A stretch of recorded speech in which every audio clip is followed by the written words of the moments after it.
my name is Zuzia, and I suffer from escapism.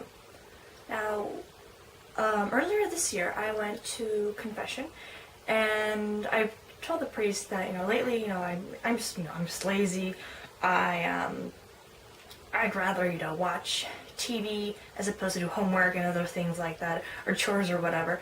And the priest told me that I shouldn't coin that as laziness, because in reality it's actually escapism.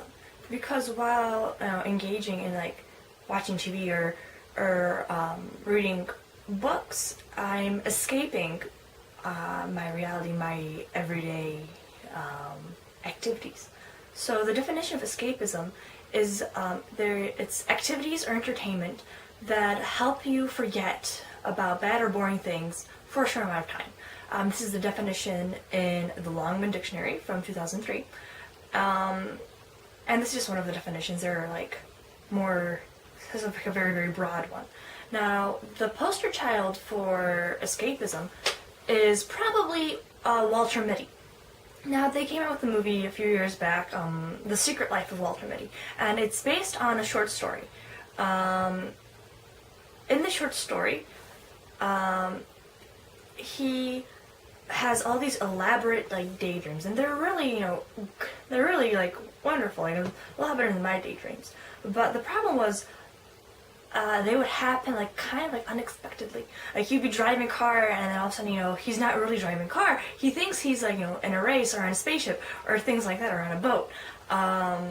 He was supposed to meet his wife, but somewhere, and he was walking, and he wasn't walking in the city anymore. He was somewhere else. Now, this can pose a lot of problems for his wife, for him, maybe getting places on time. In the movie, his daydreams weren't as dangerous as that, or he wasn't doing anything that would be where it would be dangerous for him to have those daydreams. The daydreams themselves were a lot more extreme, but they did motivate him to maybe take a little more risks in life, which isn't necessarily a bad thing. Some modern means of escapism now are TV shows, movies. Netflix is making bank on this for sure. Alcohol and drugs for obvious reasons. You've got books, you've got hobbies, you've got LARPing, and with minor escapism, where you don't where it happens from time to time. It's relaxing. It can help you de-stress. It can help you distance yourself from emotions or situations, and then once you've cooled down, think about them and be able to see it in a clearer picture, and not be as emotionally driven when it comes to dealing with those problems. It can help you heal as well. But major escapism is a lot more dangerous, because you end up escaping your responsibilities. It can become an addiction, and there's also other negative things that have been connected to escapism, such as suicide, eating disorders, and addiction. And these are things that people usually want to avoid. In Japan, they've coined a term called hikikomori, which is basically people, usually males, that become shut-ins, and they don't interact anymore in societies, total immersion into things that aren't social interaction, and that's not necessarily the internet or video games. And these people, they see that reality is not as wonderful as fantasy, because reality can hurt sometimes, or someone has hurt them, or they're not proud of themselves or what they've accomplished or not accomplished in life. But humans need social interaction. We are social creatures, whether we want it or not. So we need some degree of interacting with other people. Virtual reality does offer interaction, but that interaction can be easily manipulated and cultivated to however we want it to fulfill our own desires and our own needs. And the repercussions of that is probably a lot more people becoming selfish or self-centered, and more about me, like a small child, because they didn't have to interact with people, or maybe we have to, share or compromise.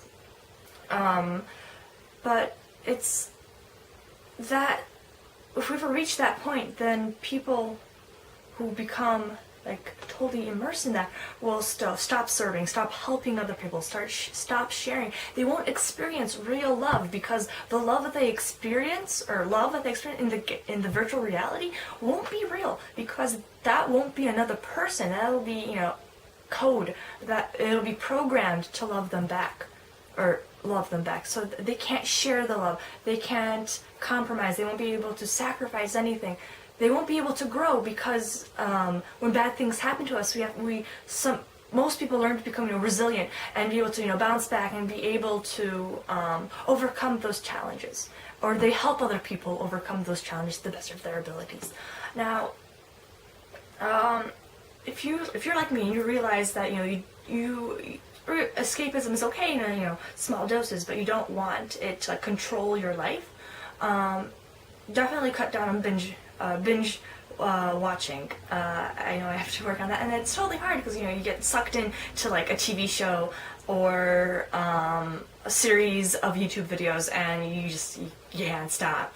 It's like something has possessed you, but you need to know when enough is enough.